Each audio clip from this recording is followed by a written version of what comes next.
Hello दोस्तों, नमस्कार। मैं नितेश स्वागत करता हूं YouTube channel study for student में। दोस्तों, आज हम लोग डिस्कस करने वाले हैं संविधान से संशोधन के लिए पार्ट 4 डिस्कस करेंगे। ओके, इसके पहले दोस्तों हम लोग 3 भाग पार्ट 3 तक डिस्कस कर चुके हैं। ओके दोस्तों, इसके पहले हम लोग 80 संविधान संशोधन के बारे में डिस्कस कर चुके हैं। उसके बाद दोस्तों आज शुरू करते हैं 80 से अधिक। ओके दोस्तों, चैनल को सब्सक्राइब करें, लाइक करें और दोस्तों के साथ शेयर करें। दोस्तों, भाग 20 में और अनुच्छेद 368 में संविधान संशोधन के बारे में बताया गया है। ओके दोस्तों, चलिए शुरू करते हैं। दोस्तों, पहला क्वेश्चन है, संविधान संशोधन अधिनियम सन 2000 में अनुच्छेद 269, 270, 272 द्वारा केंद्रीय करों की निलंबन प्राप्तियां कितना भाग राज्य को हस्तांतरित किया जाएगा? दोस्तों 27% राज्य को 26% दोस्तों राज्यों को हस्तांतरित किया जाएगा संविधान संशोधन अधिनियम सन 2000 के द्वारा। ओके, चलिए अगला क्वेश्चन दोस्तों, 81वां संविधान संशोधन अधिनियम सन 2000 द्वारा SC/ST के लिए बकाया या रिक्तियों का आरक्षण की सीमा से बाहर रखने का प्रावधान दोस्तों 50% की सीमा से बाहर रखने का प्रावधान किया गया। ओके दोस्तों, चलिए अगले क्वेश्चन पर चलते हैं। अगला दोस्तों, 83वें संविधान संशोधन अधिनियम सन 2000 किस प्रदेश में पंचायतों में ST के पक्ष में सीट आरक्षण से छूट दोस्तों? अरुणाचल प्रदेश में दोस्तों ST के पक्ष में सीट आरक्षण से छूट प्रदान की गई। ओके, अरुणाचल प्रदेश में। अगला है दोस्तों, 84वां संविधान संशोधन अधिनियम सन 2000 अनुच्छेद 81 और 170(3) किस वर्ष की जनगणना के आधार पर राज्यों में निर्वाचन क्षेत्र का पुनर्गठन किया गया? दोस्तों 1991 के द्वारा सन 1991 के द्वारा राज्यों का पुनर्गठन निर्वाचन क्षेत्रों के आधार पर 84वें संविधान संशोधन सन 2000 में किया गया। ओके, चलिए अगले क्वेश्चन में चलते हैं। अगला है 85वां संविधान संशोधन अधिनियम सन 2000 अनुच्छेद 16(4) क में संशोधन कर सरकारी सेवाओं में SC/ST अभ्यर्थियों के लिए क्या व्यवस्था की गई? दोस्तों पदोन्नति में आरक्षण। दोस्तों जो पद में उन्नति होती है उसके लिए आरक्षण 85वें संविधान संशोधन सन 2000 SC/ST में व्यवस्था की गई। ओके, अगला है 86वें संविधान संशोधन अधिनियम सन 2000 के द्वारा कौन सा अनुच्छेद जोड़ा गया? दोस्तों 21 का को जोड़ा गया। अगला है 86वें संविधान संशोधन द्वारा कितने वर्ष के बच्चों को निःशुल्क व अनिवार्य शिक्षा का प्रावधान किया गया? दोस्तों 86वें संविधान संशोधन के द्वारा सन 2000 में 6 से 14 वर्ष के बच्चों के लिए निःशुल्क शिक्षा को अनिवार्य किया गया। ओके दोस्तों, चलिए अगले क्वेश्चन पे चलते हैं।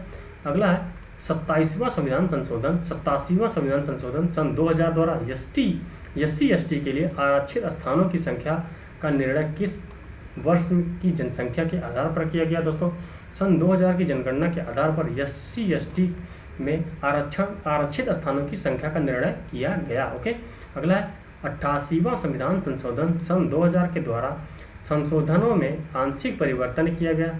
आंशिक परिवर्तन सन अनुच्छेद 268 का, अनुच्छेद 269 और 270 में संशोधन किया गया। ओके, अगला क्वेश्चन दोस्तों 79वें संविधान संशोधन अधिनियम 89 संविधान संशोधन अधिनियम सन 2000 द्वारा किस अनुच्छेद में संशोधन किया गया? अनुच्छेद 338 में संशोधन किया गया। 89वां संविधान संशोधन अधिनियम द्वारा शीर्षक में क्या परिवर्तन किया गया? दोस्तों national commission for schedule okay, national commission for schedule caste को शीर्षक में परिवर्तन किया गया।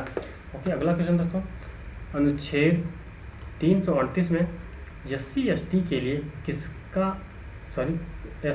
लिए किसकी स्थापना का प्रावधान किया गया? दोस्तों पृथक राष्ट्रीय आयोग का स्थापना किया गया। ओके, चलिए अगले क्वेश्चन पर चलते हैं। अगला है 90वां संविधान संशोधन अधिनियम सन 2003 द्वारा किस अनुच्छेद में संशोधन किया गया? अनुच्छेद 332 में संशोधन किया गया। 91वें संविधान संशोधन अधिनियम सन 2003 द्वारा किस कानून में संशोधन किया गया? दोस्तों दल बदल कानून में संशोधन किया गया। 2003 में 91वें संविधान संशोधन के द्वारा। 92वें संविधान संशोधन अधिनियम 2003 द्वारा 8वीं अनुसूची में कितनी भाषाओं बढ़ा दी गई दोस्तों? 4 भाषाओं को और बढ़ा दिया गया। ओके, चलिए अगले क्वेश्चन पे चलते हैं। 93वें संविधान संशोधन 2005 द्वारा किस अनुच्छेद में संशोधन किया गया दोस्तों? अनुच्छेद 15 में संशोधन किया गया। 94वां संविधान संशोधन अधिनियम 2006 द्वारा किस अनुच्छेद में संशोधन किया गया? अनुच्छेद 164 धारा 1 में संशोधन किया गया। 95वां संविधान संशोधन अधिनियम 2009 द्वारा लोकसभा राज्यसभा में SC ST तथा एंग्लो इंडियन के लिए आरक्षण अवधि कितनी वर्ष बढ़ा दी गई दोस्तों? 10 वर्ष के लिए इसकी अवधि बढ़ा दी गई। चलिए अगले क्वेश्चन पे चलते हैं। अगला है दोस्तों 96वां संविधान संशोधन अधिनियम 2011 द्वारा उड़ीसा को ओडिशा तथा 8वीं अनुसूची में 15वीं प्रविष्टि में उड़िया शब्द के स्थान पर क्या प्रतिस्थापित किया गया? ओडिया को प्रतिस्थापित किया गया। उड़िया के स्थान पर ओडिया प्रतिस्थापित किया गया या ओडिया के स्थान पर ओडिया कर दिया गया। ओके, अगला है 97वां संविधान संशोधन अधिनियम 2011 द्वारा किसे संवैधानिक दर्जा प्रदान किया गया? सहकारी समितियों को संवैधानिक दर्जा प्रदान किया गया 2011 में 97वां संविधान संशोधन के द्वारा। अगला है 98वां संविधान संशोधन अधिनियम 2012 द्वारा संविधान में कौन सी अनुसूची जोड़ी गई? अनुच्छेद जोड़ा गया दोस्तों? अनुच्छेद 371 3 को जोड़ा गया। 99वें संविधान संशोधन अधिनियम 2014 द्वारा संस्था के गठन का प्रावधान किया गया। सर्वोच्च न्यायालय द्वारा असंवैधानिक घोषित कर दिया गया। राष्ट्रीय न्यायिक नियुक्ति आयोग को यह असंवैधानिक घोषित कर दिया। अगले क्वेश्चन पे चलते हैं। अगला है 100वें संविधान संशोधन अधिनियम 2015 द्वारा पड़ोसी देश के साथ भूमि सीमा समझौता लागू किया गया दोस्तों।